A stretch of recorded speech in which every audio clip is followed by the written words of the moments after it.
Hi guys, welcome back to my channel. আজকে ছিল shopping time. আমি শপিং করতে যাচ্ছিলাম হাতিবাগানে, কজ সামনে আমার পিসির বিয়ে। তো এটা আমি যাচ্ছিলাম আমাদের বর্ণনগর মেট্রো থেকে আমি উঠে শোভাবাজার নেমেছিলাম, কজ আমি হাতিবাগান যাচ্ছিলাম। তো এখানে বাজার কলকাতায় ঢুকেছিলাম, বাবা আর মা এখানে কিছু দেখছিল কিনবে বলে। তো আমি এখানে শুধু কয়েকটা ডিওজ আর একটা টপসই কিনেছিলাম, আর বাবা জিন্স ফিন্স দেখছিল এই যে। আর আমি এই টপসটা কিনেছিলাম রেড কালারের। তারপর হাতিবাগানে এসে গেছিলাম, এসে এখানে আমার জুতো কেনা হয়ে গেছিলো, পরে তোমাদের দেখাবো। আর মা চুড়ি দেখছিল।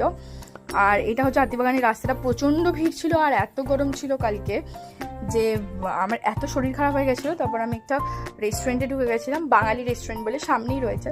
তো এখানে আমরা জাস্ট স্টার্টার্সই খেয়েছিলাম, কারণ আমাদের ডিনারটা আমরা পার্সেল করে নিয়ে এসেছিলাম। টাইম ছিল না খাওয়ার, কজ আমাকেও বাড়ি ফিরতে হতো।